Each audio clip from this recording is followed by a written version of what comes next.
computer. Okay, screen.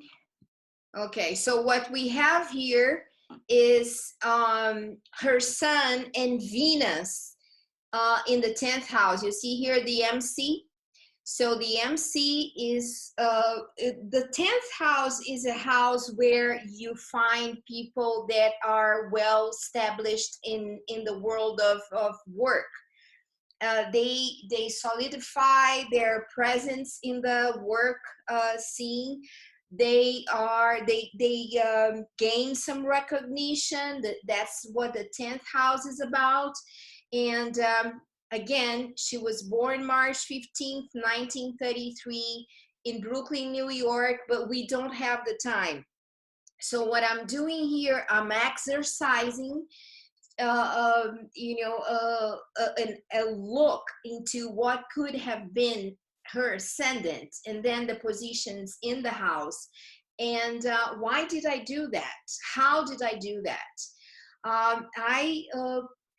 I studied her life legacy, and I understood that by putting certain planets in certain places, it would make sense. And then we could study her chart from that perspective.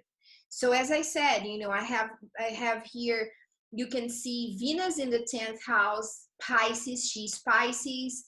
And then with the estimate ascendant time of birth that I kind of like I calculated to be around 11:15 a.m. because this puts Venus conjunct the midheaven. The midheaven is where you project yourself out in the world. You receive recognition from the public arena. And then she had a lot to do with being the second female on the Supreme Court of the United States. So she had some kind of excellence to be there. She was the first in her class at Columbia University in New York, where she graduated. She had a lot of struggles related to how she got that job. First of all, she was appointed by Jimmy Carter to be a judge at Washington, D.C. for a long time. And then in 1993, Bill Clinton appointed her as a Supreme Court justice. And the most of her cases that she took at heart, to heart, they were related to women's cause, related to abortion, to the women's right to do whatever she wants with her body, to have her choice. She also fought for the LGBT, for people, gay people, lesbians, and for their rights. And then I see that her presence in the LGBT society, that group, with the presence of Uranus in Aries in the 11th house, because the 11th house is the house of groups. And Uranus being in Aries in the 11th house shows that she was ready to advocate for a group that had some kind of rebel attitude, which is Uranus in Aries in the 11th house. And then she has Pluto with the chart that I created. She has Pluto in Cancer in the first house, which means that she gained a lot of personal power, because when you have Pluto in the first house, you are someone who is perceived, your physical energy, as someone who is able to have an impact, to have an influence in with your presence. And it was funny because she was so small. She was really Piscean. She has Venus in Pisces.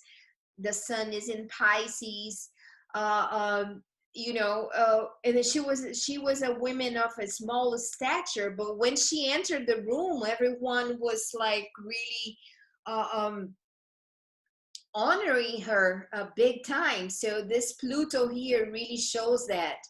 Not to mention that she has Pluto in trine to her sun in Pisces at 24 degrees of Pisces. Pluto is at 21 degrees of Cancer, and then her sun is at 24 degrees of Pisces. So this is also something that can allow a person to slowly, the transformative ways, fighting for her personal power slowly but surely, because the ninth house is a house where you climb that solid place in society where you're going to be on top, right? So you have to have stamina to climb that ladder, that will take you to a position where everyone will see you. And since she has Venus there, Venus also tells people that, you can see the people with a lot of convincing power, because Venus is very seductive. At her earlier ages, when she was young, she was a pretty woman. As she got older, of course, you lose some of that, brightness, but still, she was very charming. And then also with a Piscean way, she was very sweet, in the way she talked. But she has Mercury and Uranus in Aries. So she said whatever she had to say. It wasn't that she was shy. She was always very decisive in her understanding about the law, about the final decision on something that needed to be addressed for the nation. 10th house and 11th house, these two houses here are houses that talk about a public presence. Okay, when you see in my chart, in my correction that I did, we see that she has a Chiron in Taurus in the 11th house as well. I'm not saying that it is in the 11th house, but I created this chart because a lot of variables took me to this conclusion. Look at what she has here in her third house. She has Mars, which gives her the assertive, precise conclusion, and also going through very specific details of the laws of her conclusions as well. And then it's together with Neptune, which also gave her the ability to say things that would touch people's hearts, because Neptune is also in the third house. But it is known that she was a very quiet woman when she was not defending anything. She was a woman of very few words, which could also be a representation of this Neptune in the third house, right?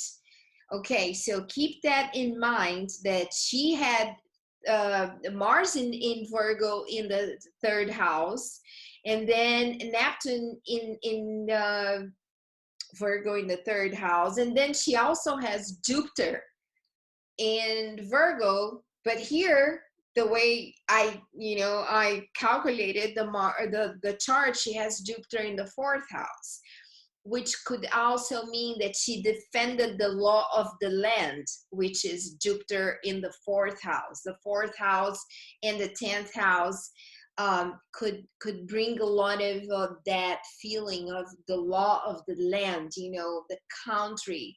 And she has from this perspective, she has a lot of asteroids here on the 9th house, all these planets in the 10th house, Uranus in the 11th house, defending some how can I say, controversial subjects, controversial themes that could really raise a lot of opposition too, because she has Pluto in the first house, which could really bring some opposition to the way she defended things, because especially on human rights and women's rights and abortion and LGBT. I think that's it. And she also had a long marriage. So I thought that Saturn on the seventh house, ruling the seventh house, which would give us the perspective of her having a long-term relationship with someone. And then she also had, from this perspective here, I see Saturn. I put Saturn on, falls on her eighth house, which she had Cancer, a type of cancer that took a long time. She survived some of her cancers, and I think she had pancreatic cancer, and then she developed lung cancer too. And so the ruler of the seventh house is in the eighth house from this perspective, and it's in Aquarius, which means that she married someone with the same outlook she had in life, and he died ahead of her. He died 10 years before she died, which means, a marriage, a husband that died before she did. Okay. And also because you look at her, the moon in the fifth house, which means that she had kids, and these kids that she had, the first baby she had when she was applying, she just finished her graduation, and then she kind of like had to hide that she was pregnant from her second child. The first child, she had her kid was 4 years old when she graduated, and one of her teachers went to look for, helped her look for a job. And then the person, the office, the law office that was talking to the professor who referred her to this office said, well, but she's a woman and she has a 4 years old kid. And so the professor told this guy, this lawyer in this office, he said, if you don't take her, she's my best student, I will never refer any of my students to you. So that's how she started her career. So it shows here too, the moon in the fifth house in Scorpio made her become this very fierce, strong woman. And this moon in Scorpio is in a big trine. It's in a grand trine with Venus and Pluto, okay, which gave her a lot of power, and she was the second justice in the Supreme Court, but she was definitely the most notorious. That's why she got this nickname, notorious, RBG. That was her nickname.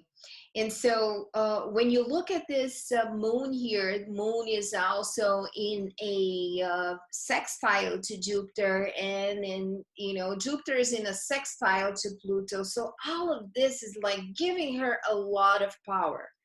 But let's look at the problems here in her chart. She has Saturn squaring the moon, as I said, so she encountered great opposition to have a job, because she had 2 kids. The second pregnancy she had to hide in order for her to get the promotions, because women back then, you know, when she graduated, they were not being paid equal. Equal pay was something that she was fighting for at the Supreme Court, you know. So it also brings this perspective here of gender. I think the fifth house has a lot to do with gender too, you know, because it has to do with sexuality, and the eighth house has to do with sexuality too. So she has Saturn in the eighth house, which could be that she was fighting for this rigid. Saturn in Aquarius is like bringing a new era for a new paradigm for gender equality, right? The moon in Scorpio also defending sexual rights, you know, the difference of gender, all of that. So Saturn in a square to her moon shows that she was like really into it. She was like ready to fight for it. And then we also see Jupiter in opposition to Venus, Jupiter in opposition to her sun, you know, Jupiter in Virgo, which means that she was being pushed in her values, Venus, Jupiter, Venus. And Jupiter's sun, it was about her identity. You know, if you study a bit of her legacy, you will understand how much she fought for in order for women, Jupiter, Venus, to be able to stand for their own beliefs and rights. And then this whole, the sun in the 10th house, you know, equal pay. Pisces is like how I feel about myself. I feel strong, so I'm gonna act strong. This axis here is about being in service to someone else. And since this axis here, the way I created the chart, that I suppose it's pretty much what could be the right chart for her. It's not that I have specialized myself in finding the right time for charts. I don't do that. But once you have a public figure like this, you know, it's easier because you have the whole legacy behind, so that you can look back and say, okay, so she's done a lot for the community, for the gay community, for human rights. So let's see if Uranus works on the 11th house. Well, she gained a lot of power, and she solidified her power. So maybe she has Venus and Sun in the 10th house. Does it make sense? Yes. And she has Pallas in Aquarius in the 10th house. She has the head of the dragon in the 9th house, and she has the purse of fortune, which I rarely see any astrologer using this point, but I do a lot. Since I use the purse of fortune, or the wheel of fortune, since I started working with astrology. And it's funny because I have the wheel of fortune in the 12th house in Gemini. And I end up attracting a lot of Geminis. Even though I'm Pisces, I have a lot of friction with Gemini people. But at the end of the day, I end up attracting them, and they teach me things because, you know, my wheel of fortune is in Gemini, and it's in the 12th house, which helps me penetrate the 12th house. So you should look for the wheel of fortune in your chart. This is going to help you a lot to identify some of your strengths. Okay, so coming back to Ruth's chart, I see here that she has a Uranus in a square. Uranus in Aries is in a square to Pluto in Cancer. So again, we are seeing here she is acting as a pioneer. The Mercury is in Aries, Uranus in Aries, very courageous, very bold. You know, she means what she says what she means, and you know, she puts her money where her mouth is. And then, but it's in a square. This shows the amount of opposition she was facing in the public scene, because she probably had to reach to more conservative judges in the Supreme Court in order for her to to um, to exercise this Venus in Pisces, right, in the midheaven. Which again, I'm creating this as a proposition of her chart, but it makes sense for because of everything I have already exposed to you. So in the time of her birth, in the time of her death, Mars is here, is making a conjunction with Uranus, and at the same time is squaring her Pluto, right? Let's look this. Let me put this chart here on the side, and let's look at the chart. This is progressed chart. Let's look at this one, and then I will share my insights on her progressed chart as well. Okay, so here in the inner circle, you see her chart, her natal chart, exactly the one I showed you. And what I added here is the outside, it's her passing. Okay. How did I do this? I created a chart for her passing on astro.com, and then on the extended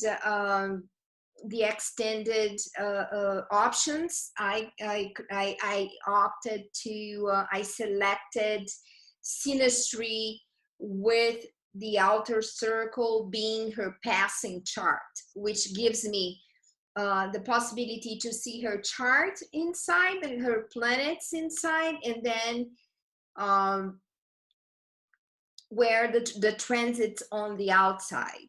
Okay, so if I look at where the planets were, you see Mars here at 27th degrees, and then Lilith, you know, you just go here and see where Lilith was at 26 degrees of Aries, and Mars was at 27 degrees of Aries, and they were both here. You know, she was probably dying slowly but surely, because you know she was born with Uranus in an exact square to Pluto. You see Pluto here at 21 degrees of Cancer, and then Uranus at 21 degrees of Aries. So anything that hits this point hits in exact degree her Pluto, will also affect her Pluto. And then from this chart, it makes sense that Saturn, which rules the 8th house in this proposition that I'm presenting to you, Saturn rules her 7th house and rules her 8th house, and Saturn is entering the 8th house, preparing for her 3rd Saturn return, which she didn't live, you know, long enough to have her 3rd Saturn return, which would probably happen around her 90th birthday or so. I did not calculate that. But then you have Pluto here also entering the 8th house. But not only that, look at this here. This whole stellium in Capricorn is making an opposition to her Pluto, her natal Pluto. And it's also making a square to her Uranus in Aries, right? Look at where Pluto is. Pluto is at 22 degrees of Capricorn, which is Pluto is making an opposition to its natal position in her chart at 21 degrees. So this is like, she knew she was dying. Everyone knew she was dying. And this was a preparation. We are all going to live this cycle of Pluto in opposition to Pluto around our 27th birthday. These slow moving planets, they start making like very strong closing cycles. That's why we live, our life span is around 80 to 100 years old, because these slow moving planets, we have two slow moving planets, which is Jupiter, that takes 12 years to go around the zodiac, and we have Saturn that takes 29 point some years, 29 and a half years to go around the zodiac. But then the next one, which is Uranus, takes 84 years to go around the zodiac to complete one cycle. And then we had, which she survived her Uranus return, because Uranus is already here in Taurus.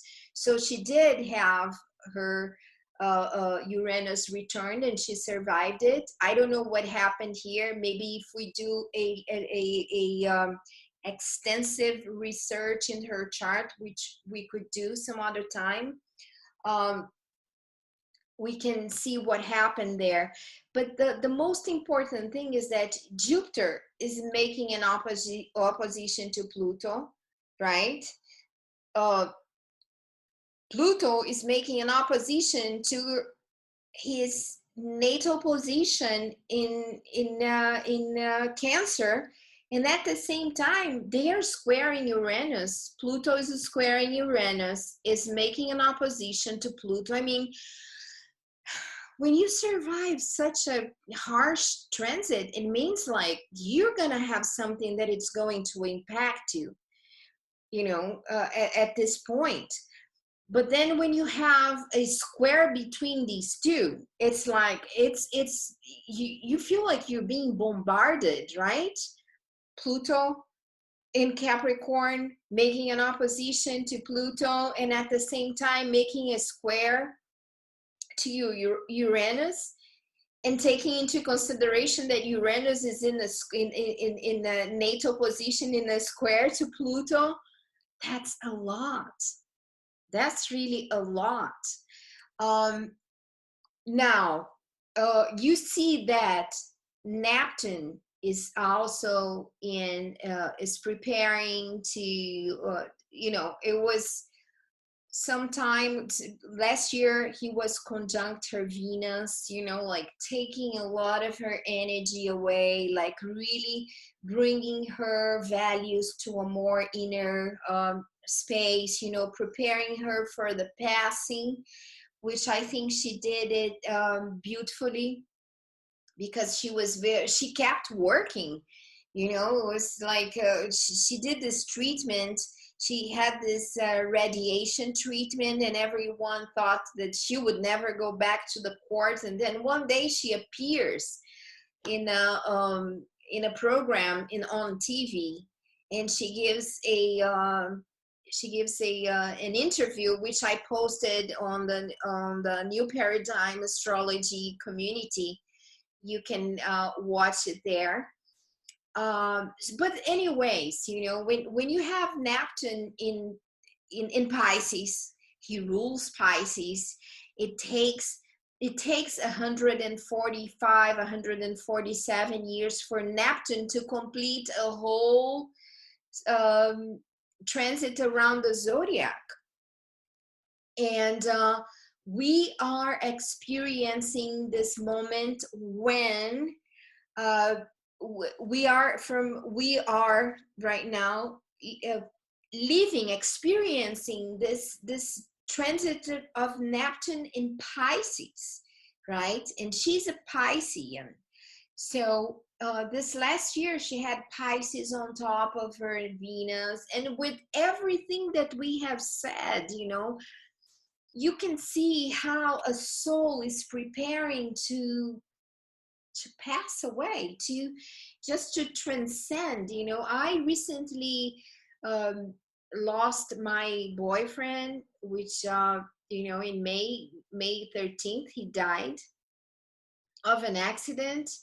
And I can say that there is like a membrane, like from this world that we live in to the living, to the world of the dead. They are just a fraction.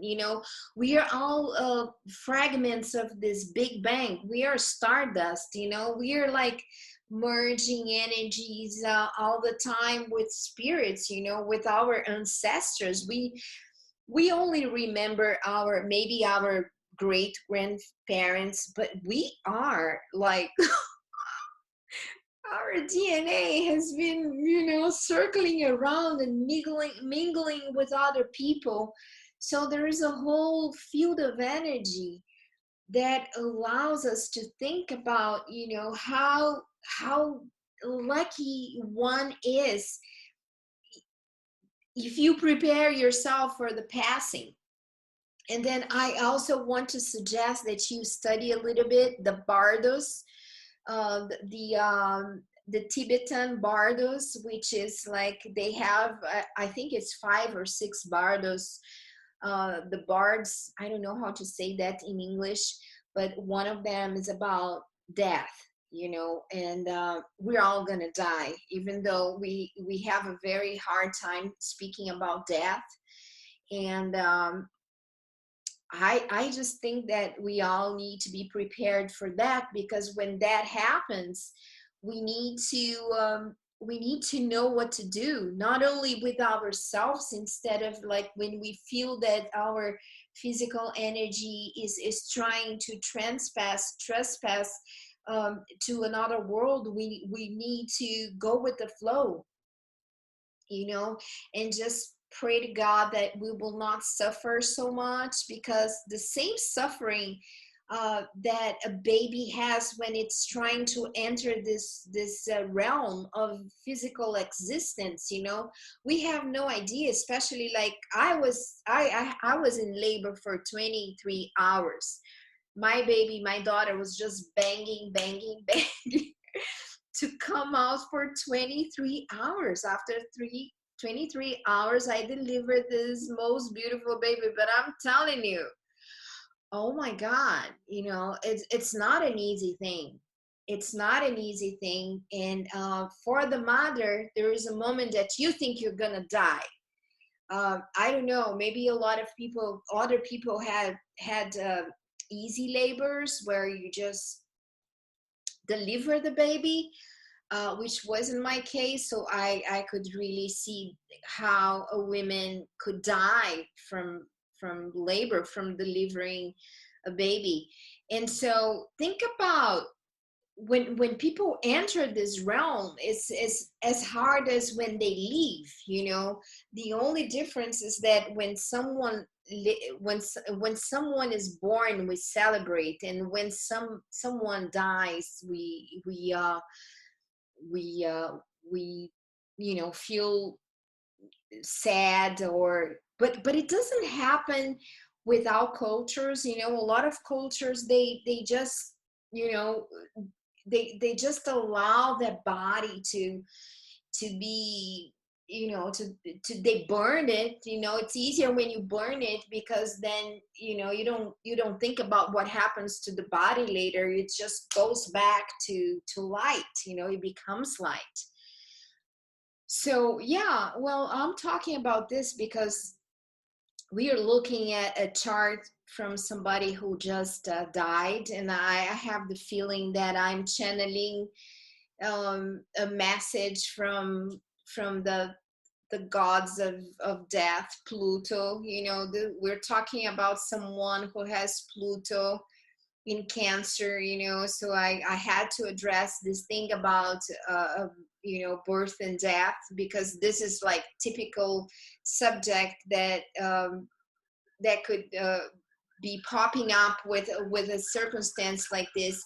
But then again, just to look at her, the passing moment, when the chart of her passing moment, we have here then Chiron is in is conjunct her Aries. You see this? Aries is at 2 degrees. Remember that Kai Pacha is always telling us how slow Aries is. It takes her, I think, 500 years for Aries to transit a sign. So we see Chiron here conjuncting her her Aries, and also conjuncting her Mercury, which I think she's gonna bring a lot of reflection about what to do next, how this whole election is going to it's just going to change a lot of the scenario on this election, because if Trump really gets the hand on nominating another Supreme Court justice, you know, the whole American Supreme Court, it's going to be a lot more conservative, and a lot of people may lose their health insurance, because that's what the conservative agenda is. So there's a lot at stake here, you know, a lot at stake, and we are seeing from the charts that I created that Aries and Mars and Uranus are transiting her 11th house, which brings a lot of energy to discuss the future. The 11th house is about the future, and the future of projects, of laws, of the communities. So all of that is at stake at this moment, right? And I also want to tell you guys that the fourth house is the house of the fourth house. Oh, sorry about this one here.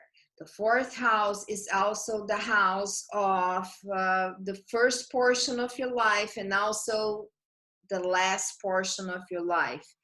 And looking at her passing chart, the sun was here in the fourth house, telling her it's time to go. Okay, Pluto is in her 8th house. Remember that we are creating this as a possibility. And then we also see the moon and Mercury in the 5th house, which could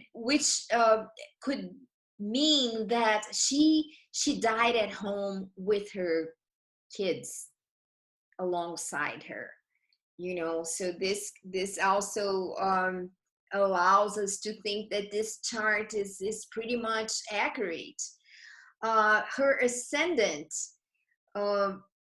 in the time of her birth, in the time of her passing, which I think was around 5 p.m., because it was when people started coming to the TV to say that you know, to give the news that she passed. So I think it was this time of the day. And then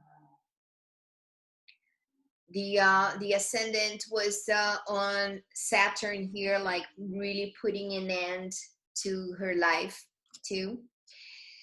And so the next chart I want to share with you is her progressed chart, which again, you know, it all depends on the time of her birth. And as you know, I am doing a proposition that this is like pretty much what looks like to be the accurate, or not accurate, but pretty reasonable chart for her, for Ruth Ginsburg.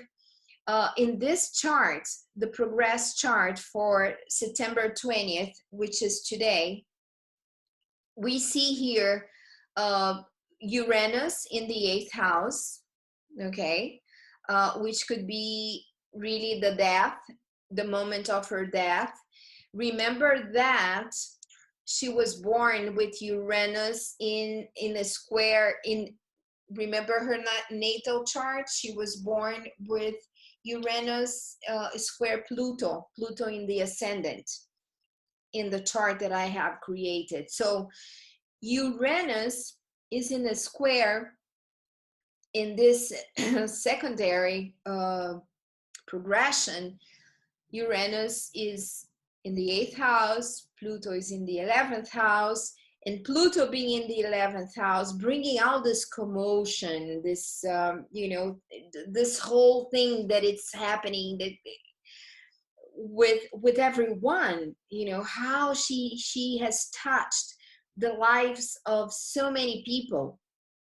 And then we have here Lilith in the 10th house, Sun in the 10th house, Venus in the 10th house, Mercury in the 10th house, Vesta in the 10th house, you know, showing how much she took presence in the political stage, you know, and how much of her death, 8th house and 11th house, is going to bring about some kind of like revolution to the political scene, because Lilith is here in Gemini. And right at this moment where we are seeing, you know, this whole political scenario with a conspiracy theories, you know, which is a typical Gemini. She could have been someone who would just hold a little bit of, you know, of that lucidity, clarity, detail-oriented mind. But, you know, the fact that she died while the sun was in Gemini also shows us that she was, you know, her cognitive abilities were preserved, because Gemini is the thinking process, the everyday thinking process. So, you know, it was preserved.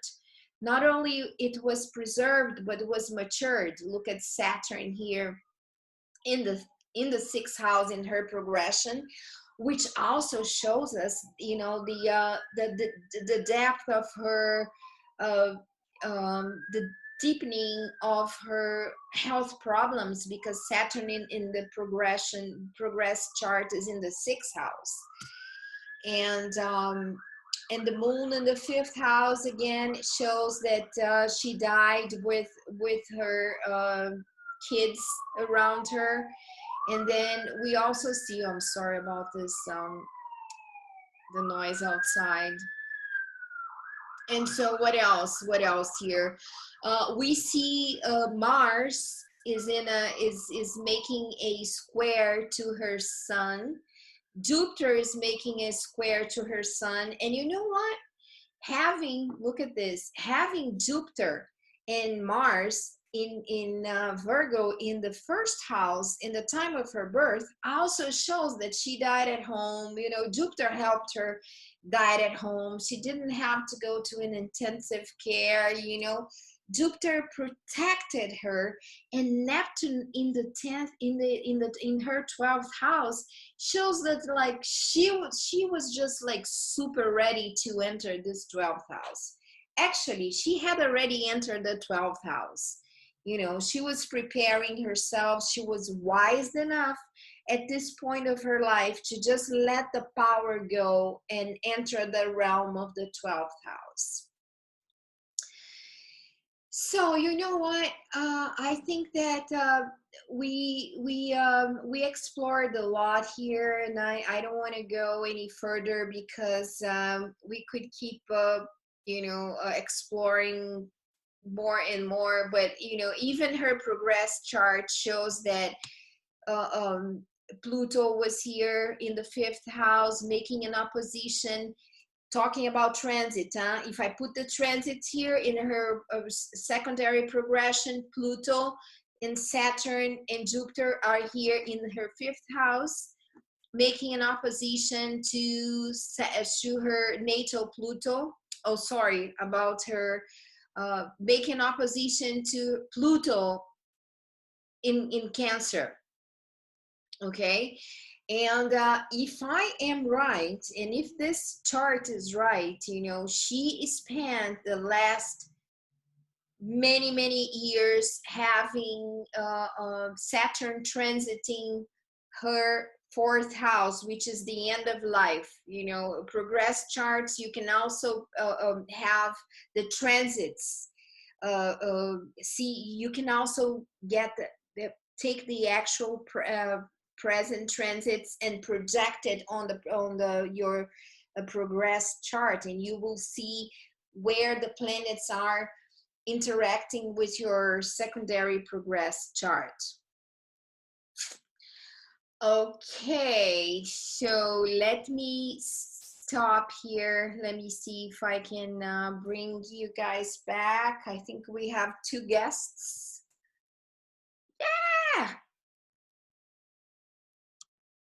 Wait. Hey, Jen, you're still there. Thank you so much, darling. Oh my God. Okay, so let me take this. I think I'm gonna stop my share here and I'm gonna unmute you. Do you want to say something, darling? Oh, what a fantastic rap. It was brilliant. Did you like it? Sorry? Did you like it? Oh, yeah, it was great. I can't believe how good a job you could do when you've got one person in an audience even.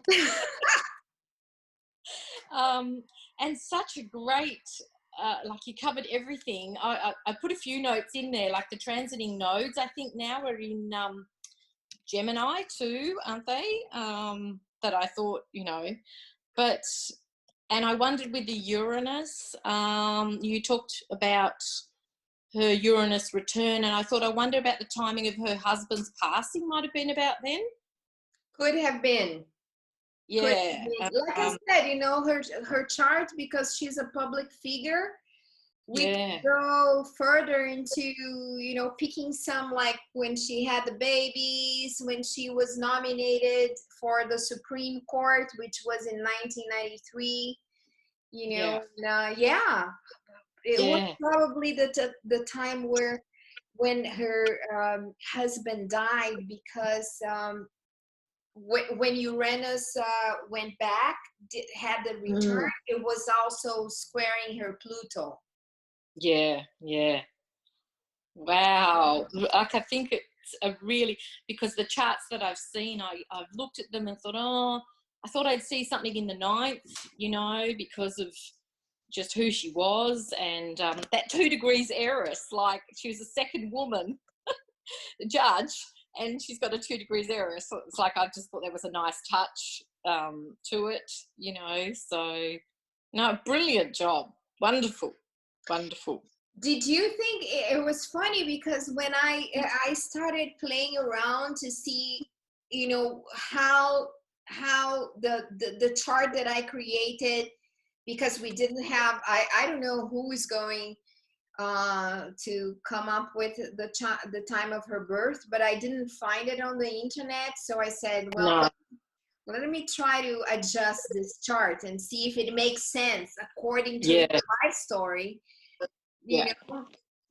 So I really felt that. I think it's a really good rectification, because when I was starting to think about it myself, I was thinking, oh, would she have some Libra? And I thought, no, she was too forceful for that. You know, she needed something stronger, and that Aries, you know, like that 9th house there was, I thought, really good. But and well, she was bold as any Mercury and Uranus in Aries was, right? And the whole it's funny too that her whole generation had Uranus. I mean, the whole generation, no, because Uranus only stays for 9 years in a sign, but she was like from a generation of women that were already restless. with a status quo, because she was born with Uranus at 21 degrees of Aries. So people came before, when you know, there was like 7 years where women and people were born with Uranus. Those people that were born with Uranus in Aries, they started having a voice. Yeah. And since she had Uranus at 21 degrees, so that means that, you know, we have to think about that too. People came before her already had, you know, like the whole decade, people that came before her already had that drive to make changes and all of that, you know. Yeah, so it's very interesting. We could do a lot of research related to this whole, what happened during the transit, when Uranus was in Aries squaring Pluto. Yes. What Right? happened there? Yeah. Squaring Pluto in Cancer, so it's the whole family thing. When it, you know, it was like being touched, the values of family, of women rights, because of, you know, Cancer is very related to motherhood, and, you know, women started to go to the university back then, being bold enough to go to university. And yeah, very interesting. And why is that I thought that she had Cancer rising? Because she was shy, you know, even though she was like, you know, tough exterior, but underneath. Yeah. Someone has already made a t-shirt for her, and it's a black t-shirt, and it has collars on, gloves off is the wording of it, because she wore that beautiful collar that is very prominent. So I just wonder, like, I think she'll be a motivator for now. You know, we had sort of the Me Too thing. They had those little pink pussy cat hats. I think this t-shirt, this collar, will actually be prominent. Yeah, well, the pussy hats it's for women, the Women March, you know, the Women March that started in 2000. I think it started in 2016. I was living in New York back then, and I took part in the Women's March in New York City, and I was just like, I was walking in the streets of New York by myself for 8 hours, you know, and it was like the strongest feeling I have ever felt, to take part in a social movement of that strength. I mean, that was like something, and they are bringing it back now.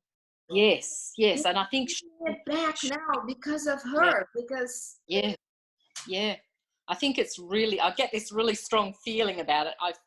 I get a strong feeling of truth, and I just have this really strong feeling through this talk of who she was and what she's now going to do, you know, like what she's going to make people look at.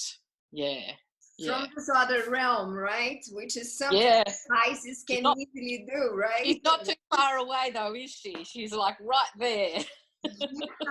Yeah. And you know, the bard, which is the Tibetan book of death, they say that it takes 49 days for the spirit to really, you know, elevate and detach from the material world down here. You know, I still, like I said, but my boyfriend just died, and he comes to visit me very often. Oh, isn't that lovely though? We have a very vivid ongoing conversation. It's amazing. I don't know if it is because we both have I was 18 years older than him, so we had the head of the dragon in the same degree, and wow, in Virgo, and the south node was in Pisces. So our spiritual connection is pretty strong, even though he's no longer here. Yeah, wow. Well, my dear, you know what? It was a pleasure interacting with you. You know, Oh, my I really, really enjoyed it. I was so hoping someone would do it, but without the birth time, people were really reluctant, I think. Well, no. I saw the news as it broke and I thought, oh, what does this mean for that country? Because I don't know a lot about your politics, but I'm trying to stay with it. But I just thought, oh, what is this, you know? So thank you for doing it. And I'm so glad I got to be here. And isn't that beautiful that you're Pisces? I am Pisces. So is she. Ruth is Yeah. Pisces too. So we're just like the three of We're us the, we're the, connected. we're the water trine, the grand water Yeah. trine. Yes, yes. So I am. I'm going to post this with your consent at the new Yes. paradigm. Are you okay with that? Yeah, no problem. Yeah. Okay, I will do that, and I hope you stay tuned for upcoming conversations about astrology. It was a pleasure interacting with you, my dear. Okay then. Bye-bye. Bye.